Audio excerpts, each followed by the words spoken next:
number of hate crimes against Muslims has skyrocketed in the UK. Donald J. Trump is calling for a total and complete shutdown of Muslims entering the United States until our country's representatives can figure out what the hell is going on. Foul-mouthed Islamophobic rant aimed at two fellow passengers. Far-right groups like these are gaining support across Europe. Incidents of hate crimes against Muslims in London have almost doubled since 2013, according to the police. Yasser Abdel Muttalib is a young British Muslim who is known in the community for his beautiful smile and gentle character. Whilst pursuing his PhD in fuel cell technology, he suffered a traumatic event that would reshape the rest of his life. The unprovoked attack was so serious that it led to Yasser Abdel Muttalib's chronic condition of being crippled for the rest of his life. Here he is to explain how. Can you quickly describe what happened? I decided to do some traveling between March and September before the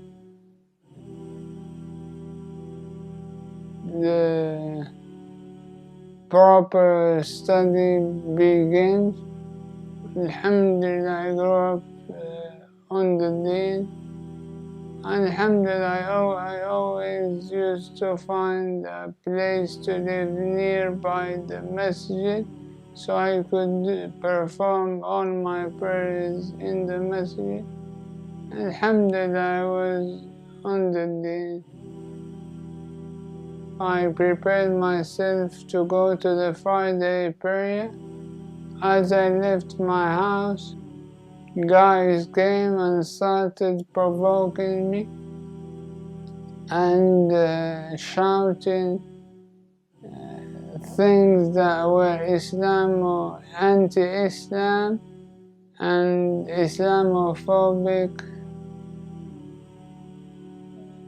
in addition to swearing and disgraceful things.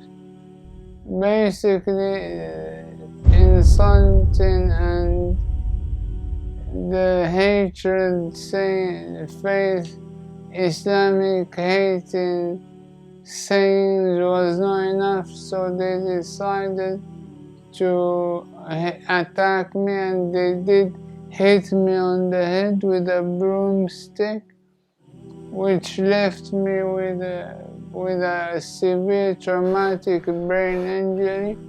And I was in coma for almost 3 months. And after I woke up, I found myself partially blind and half paralyzed. It is believed that he was attacked because of his Islamic clothing, and this is what instigated the attack. The result of this religiously aggravated attack led to a major loss of sight, difficulty in walking, and the ability to lead an independent life. However, Yasser continues to grow spiritually, recognizing that this is a test from his Lord, for indeed, Allah tests those whom He loves. So how does this affect on your day-to-day life?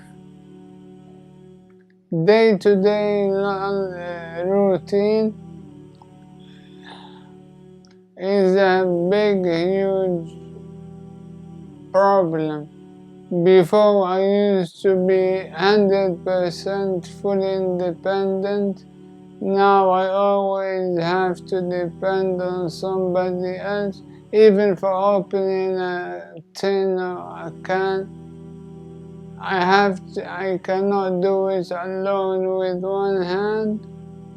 It's a massive change, and it's impacting me a lot physically. Physically, I can go around it by using some adaptive machines to use one-handed, but emotionally it's a bit distressing, really. but alhamdulillah. So you mentioned to me earlier that you like reading. How did this affect your reading? The only difference is, as before I used to read the whole book in 1 week, now it takes me a month or couple of months to finish it. That's the only difference. Any book I find and read, it won't last with me for more than a week. I remember one time I was traveling, and during my travel I bought about 800 books, finished them all.